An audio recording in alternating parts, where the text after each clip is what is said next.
दी गई है, कितनी राशि गई है, कितने किसानों को गई?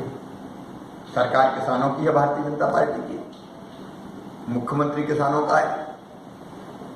पिछली सरकार ने प्रीमियम की राशि जमा नहीं की थी फसल बीमा योजना की, और से किसानों को फसल बीमा योजना का लाभ नहीं मिला। हमने आते ही राज्यांश राज्य के हिस्से की राशि 2200 करोड़ रुपया प्रीमियम के रूप में जमा की। और आज मुझे बताते हुए अत्यंत खुशी है कि प्रदेश के 15 लाख किसानों के खाते में 2980 करोड़ रुपए से ज्यादा की राशि भेजी जा रही है। कोरोना के संकट के समय किसानों के खाते में पैसा पहुंचना उनको नवजीवन प्रदान करेगा, और इसलिए हमने फसल बीमा योजना का लाभ हमारे किसानों को दिया है। किसान प्रसन्न है, कई दिनों से खाते में राशि नहीं आ रही थी, अब राशि आना प्रारंभ हो गई है। गेहूं की खरीदी भी अच्छी चल रही है। 2000 करोड़ रुपया उसके भी किसानों के खाते में अब जाएंगे। जो अब तक खरीदी हुई है उसके 28 लाख मीट्रिक टन खरीदी हो चुकी है अब तक। तो खरीदी और फसल बीमा योजना, उसके साथ 0% ब्याज पर कर्जा, इसकी सौगात किसानों को दी है। मैं माननीय प्रधानमंत्री जी का और माननीय गृह मंत्री श्रीमान अमित शाह जी का हृदय से आभार प्रकट करता हूं, क्योंकि आसपास से तो मजदूर हमने बुला लिए थे, लेकिन तमिलनाडु में, तेलंगाना में, कर्नाटक में, अलग अलग दूरस्थ इलाकों में हमारे बच्चे आसाम में फंसे हुए, इतनी दूर से बसों से लाना संभव नहीं था। अब गृह मंत्रालय के, गृह मंत्री जी के और माननीय प्रधानमंत्री जी ने जो ये काम किया है ट्रेन चलाने का, उससे ऐसे मजदूरों को लाना बहुत आसान हो जाएगा। हमारे बच्चों को और टूरिस्ट को भी अपनी जगह भेजना बहुत आसान हो जाएगा। प्रधानमंत्री जी और गृह मंत्री जी बताएंगे। आज मध्य प्रदेश ने क्रांतिकारी फैसला किया है। हमने मंडी अधिनियम में संशोधन किया है। हमारी मंडियां जो अभी चलती हैं, कृषि उपज मंडी, वो मंडियां चालू रहेंगी,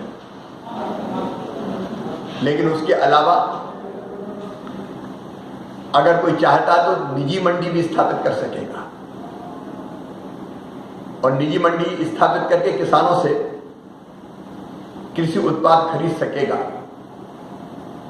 अगर कोई निर्यातक हो, प्रोसेसर हो, कोई व्यापारी हो, वो किसान के खेत या घर पर जाके किसान से फसल खरीदना चाहेगा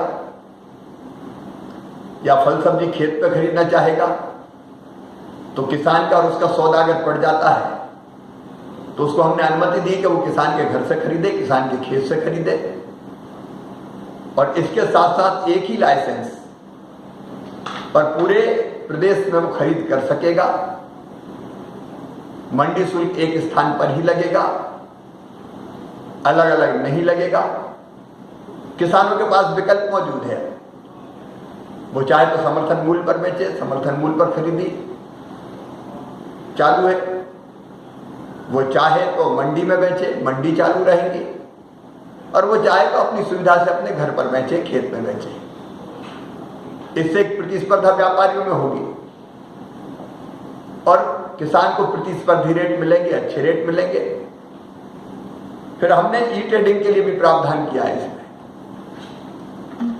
अगर किसान चाहे तो यहां बैठ के चेन्नई के किसी व्यापारी को अपना माल बेच सकता है, भाव देख के, जहां अच्छा रेट मिले वहां बेचे। ये बहुत प्रोग्रेसिव और क्रांतिकारी कदम है। इससे मध्य प्रदेश के किसानों को लाभ होगा। चुनौती है तो उसमें से रास्ता निकालेंगे। मध्य प्रदेश में जो मजदूर आएंगे उनको हर संभव रोजगार प्रदान करने के उपाय किए जाएंगे।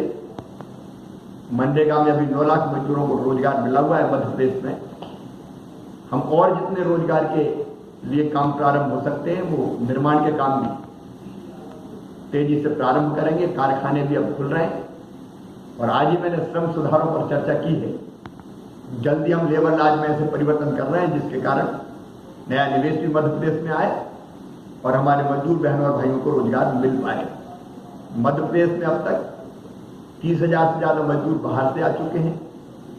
मध्य प्रदेश के अंदर जो मजदूर थे उनको भी सबको अपने अपने घरों में भेजा जा चुका है। जो बचे हुए मजदूर हैं उनको भी लाने की प्रक्रिया जारी है।